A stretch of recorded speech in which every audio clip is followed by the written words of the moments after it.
Today, we're going to pull back the curtain on one of the most elegant and, honestly, powerful algorithms in all of machine learning, the support vector machine, or SVM.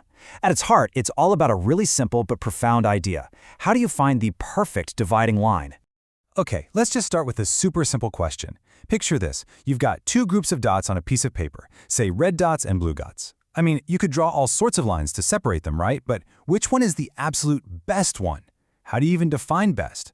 Well, that's the exact problem the SVM was born to solve, and it does it with some beautiful mathematical precision. So to find that best line, SVMs use this fantastic analogy, this core idea that makes everything click. Just think of it as trying to build the widest road. See, instead of just drawing some razor-thin line, an SVM's whole goal is to find the line that creates the biggest possible buffer zone between the two groups. The analogy is perfect. Imagine one cluster of points is a city, and the other cluster is another city. An SVM doesn't just draw a border on a map, it builds the widest possible superhighway between them, making sure there's as much space as possible separating them. Now, of course, in machine learning, we've got a fancier name for this road or this line. We call it a hyperplane. And what's so cool about this term is how it scales up. On your 2D graph, yep, it's a line. If your data had 3 features, in 3D it would be a flat plane. But what about in the hundreds or even thousands of dimensions that models work with? Well, that's when we call it a hyperplane. It's the exact same idea, just in a space we can't really visualize. So this widest road we keep talking about, the technical term for it is the margin. Now you'll see some math on the slide, and it might look a little intimidating, but don't worry about it, honestly. The only thing you need to know is its mission. The entire purpose of that math is to make this margin as wide as it can possibly be. That's the whole game. Maximize the gap. And this, right here, brings us to the namesake of the entire algorithm. What actually defines where this road is built? It's not every single data point. No, it's just a handful of critical points that are sitting right on the edge of the margin, the ones right on the shoulder of our highway. These are the support vectors. They are, and this is the key part, the only points that matter. You could move any of the other points around and the line wouldn't budge. But if you move a support vector, boom, the entire road shifts. They literally support the whole structure. Okay, that all sounds perfect if your data is perfectly clean. But you know, the real world is messy. So what happens when you've got to deal with outliers? Exactly. What if you have one red dot that's wandered way over into blue dot territory? Or the other way around? If our algorithm is a perfectionist and insists on a completely clean separation, just a single one of those outliers could completely wreck the model. It could force the line into a really terrible position, all just to accommodate one weird point. So to fix this, we basically have 2 flavors of SVM.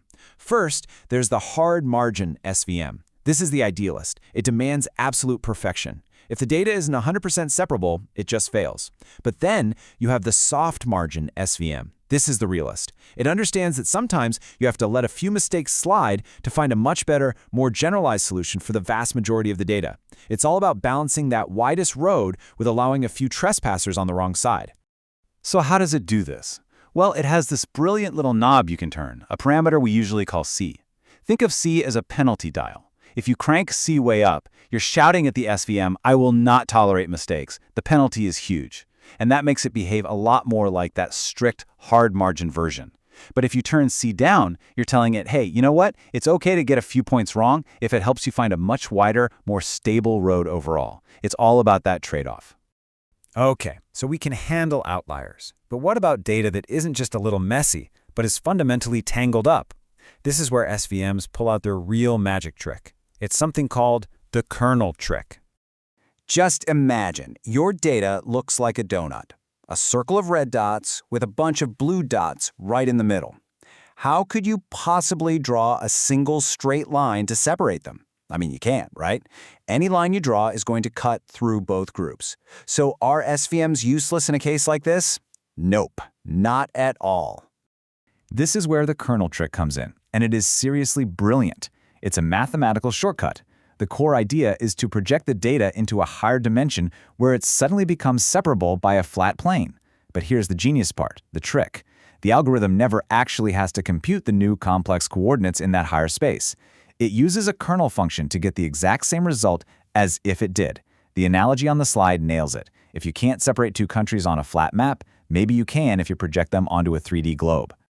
And you've got a whole toolbox of these kernels to choose from. You can think of them as different lenses the SVM can use to look at your data. The linear kernel is the basic one, for when a straight line will do just fine. The polynomial kernel can find all sorts of curved boundaries. And then there's the RBF kernel, which is probably the most popular. It's like a Swiss Army knife, a powerful, general-purpose tool that can handle really complex, blob-like shapes. Picking the right kernel is the key to unlocking the SVM's real power. All right, enough theory for a minute. Let's make this way more concrete.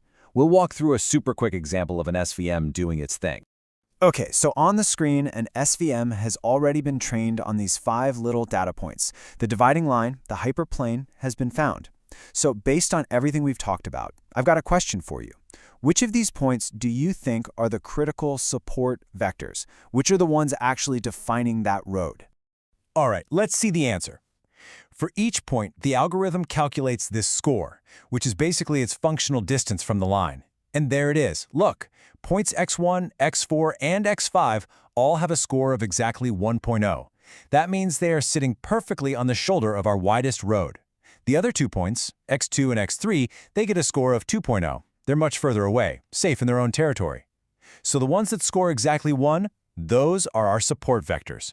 So, the main thing to take away here is this. The algorithm defines the edge of that margin, that road, as the place where a point's score equals exactly 1. It's a clear mathematical rule. Any point that lands on that line and gets that score is, by definition, a support vector. All the other points that are correctly classified will have a score greater than 1. Simple as that. So let's zoom back out, let's put this all together and talk about why this algorithm is so important and why it's been a cornerstone of machine learning for decades. So what makes SVMs so great? Well, first off, that maximum margin idea finds the most robust, stable boundary possible. Second, they're incredibly efficient. Because only those few support vectors define the entire model, they don't need a ton of memory. Third, you've got that superpower, the kernel trick, that lets it tackle ridiculously complex, nonlinear problems. Fourth, and this is a big one, it's guaranteed to find the single best solution, the global optimum. And finally, it's a beast in high-dimensional spaces, which makes it awesome for things like text classification or bioinformatics. And you know, this isn't just a collection of clever hacks. As one of its creators, Vladimir Vopnik, pointed out, the SVM is built on this really solid, deep theoretical foundation called statistical learning theory. There's real mathematical substance behind all the magic, which is why it's so good at generalizing from data it's seen to new data it hasn't.